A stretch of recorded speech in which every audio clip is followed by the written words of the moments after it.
It's time to learn a new mood. We've studied two moods already, the indicative mood and the imperative mood.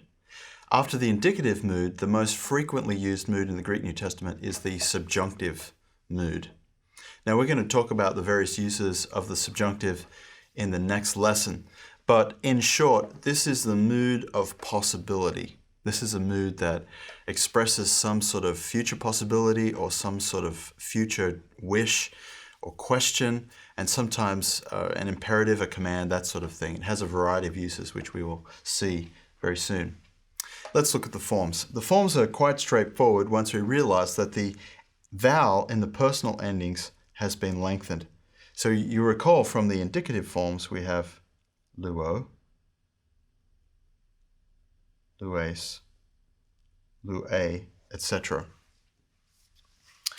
The omega stays the same, so these forms are the same for the subjunctive and the indicative first person singular. But the ace of the indicative form with the epsilon iota has been lengthened to become eta with the iota subscript. Same with the third person singular form, the epsilon iota has been lengthened to become eta with a iota subscript. Moving on down, we have the first person plural, the omen with the omicron in the indicative is lengthened to an omega. The epsilon in the second person plural is lengthened to an eta. And the sin of the indicative form in the third plural is lengthened to an omega.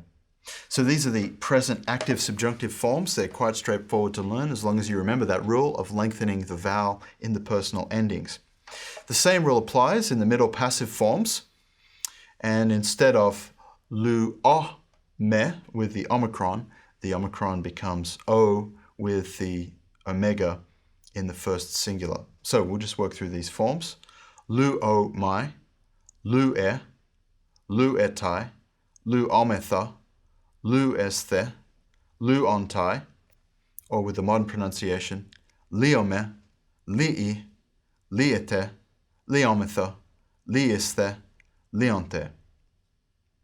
Now these forms need to be learned, they need to be memorized, but as I mentioned, they're fairly straightforward once you see the pattern of formation. Moving on to the aorist subjunctive of luo.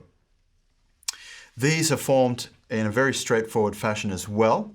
With the active and middle forms, all that's involved is taking the forms that we've just seen, these present subjunctive forms, active and middle passive, and supplying a sigma before those subjunctive endings. And so for the active forms we see luso, luses, luse, lusomen, lusete, lusosin, or liso, lysis, lissi, lisomen, lisite, lisosin. For the middle forms, lusomai, luse, lusetai, lusometha, lusesthe, lusontai, or lisome, lissi, lisite, lisometha, lisesthe, lisonte. Now, with the passive forms, instead of a sigma, we take the active form for the present and simply supply a theta before the personal endings. Or another way to think of it is to look at the aorist active forms and replace the sigma with a theta. Either way, these are formed in a very straightforward fashion. So we have lutho, luthes, luther, luthomen, lutheta, luthosin, or litho, lithis, lithi, lithomen, lithiti, and lithosin. So that gives us all the present and aorist subjunctive forms in all the voices. Easy to form, and really you've just learnt a whole new mood.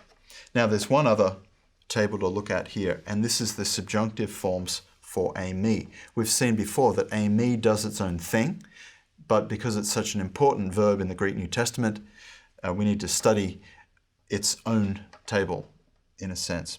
What we see here is omega is the first person singular form. Es, omen, eta, osin, or o, is, I, omen, iter, osen.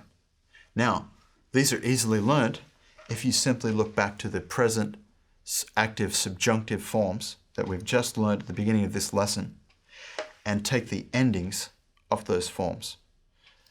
The personal endings will form the subjunctive of me with the addition of a circumflex over each word. So the forms for the subjunctive are quite straightforward.